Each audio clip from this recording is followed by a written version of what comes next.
Tapos pagtapos pa niya inom, mag-aaway sila ni mama. So, syempre na aapektuhan yung anak niya.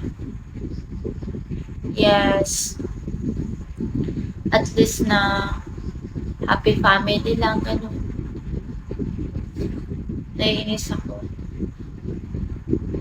Kaya hindi ko iniimikan minsan yung papa ko. Kaya para feel ko ayoko nang maghingi sa kanya ng tulong, ganun. Yes. Yeah, yung unang-unang naapektuhan anak kasi danas ko talaga yan, guys. Lalo na kapag nag-aaway yung parents mo, tapos naririnig nyo, lalo na about sa pera, about sa ganto ganyan, ganto. Sobrang nakaka-stress talaga.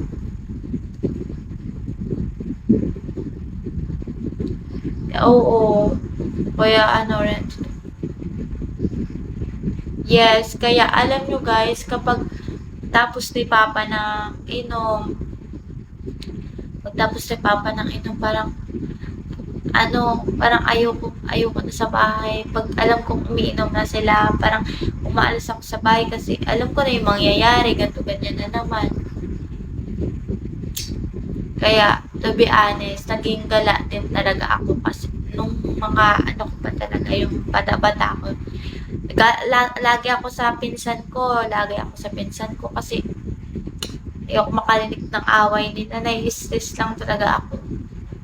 Simula pagkabata ko pa yan, guys.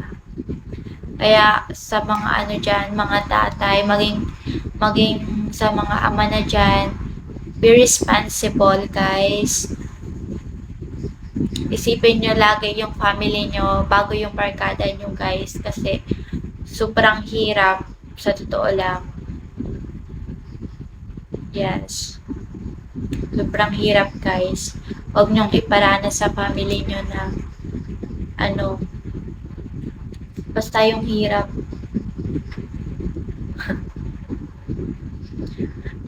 Ngayon alam nyo na yung gagawin nyo pag nagkapamilya kayo. Alam nyo na ang gagawin nyo.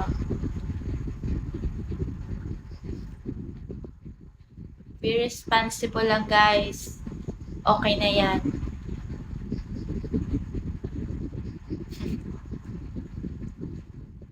Matamaan ng matamaan, no?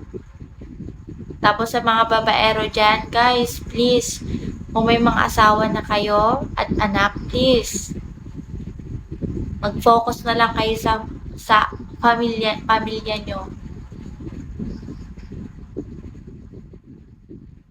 Huwag na kayo maghanap ng mga babae pa. Oo, okay kami. Ang mama ko, super proud ako sa mama ko dahil super sipag niyan, super tiyaga niyan, supra. Ewan, di ko lang, ba't ganun yung, pag nag-aaway sila. Alam mo si Papa, inasumbat niya, wala daw kaming kwenta, ganun. Lahat naman daw ng kinikita niya, binibigay niya sa amin. Alam nyo, naiinis ako isa pa. Alam mo, sabi niya, pag inusumbatan niya kami after niya mag-inom, kasi si mama ko, syempre, bilang asawa mo, hindi niya maiiwasan na, hindi mo naman maiiwasan na sawayin siya kasi ganito, sumusobra na siya mag-inom, yung pambiling ulam namin, ipapambili niya pa ng gin para sa tropa niya, 'di ba? Parang yun, sobrang sakit talaga nun para sa amin. Kaya yun, ganun. Kaya hirap talaga, mahirap, guys. Yeah, tapos 'di ba sinaway na, sinaway na. So, galit pa yung papa ko na bakit lahat naman ng pinita ko binigay ko sa inyo lahat naman, pero wala napunta ganito ganyan. Sa totoo lang, kulang pa yung kinikita niya para sa bisyo niya.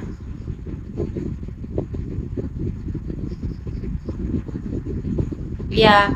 Alam mo yun, kulang yung sobra-sobra siyang makasumbat pero yung kinikita niya kulang pa para sa pamilya niya.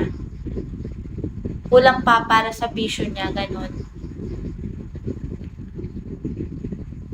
Tapos kapag nagkasakit,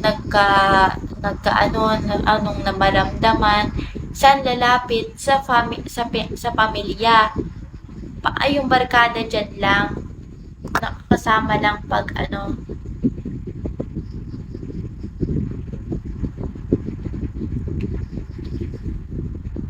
buti nga sana kung nabibigay niya yung mga pangangailangan namin, kulang pa, sa tutuusin lang, kulang pa sa bisyo niya. Yun guys, yun na yung masasabi ko. Then nasabihan namin siya, once na sumusobra na siya, paano na lang, tawag dito, pag nagkasakit siya, o sinong mag-aalaga sa kanya? Siyempre, pamilya niya, ang mga barkada niya, dyan na ngayon pag masaya, ganun. Yeah, ganun nga. Ganun talaga, Kuya Aida. Ganun. Kaya sumisikap talaga kahit mahirap.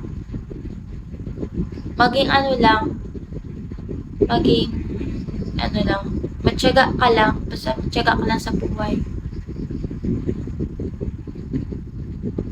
Diba? Wala na. Ano ang gagawin sa'yo niyan? Titingnan ka na lang. Nakakahirap. Nakakainis.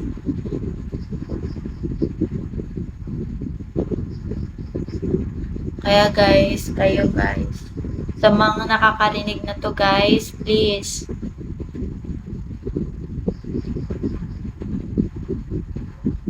yeah, oo, ganun talaga, Kuya, yeah.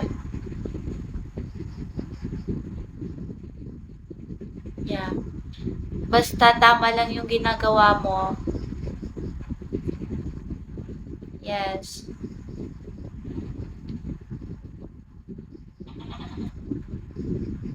Wala namang madali eh.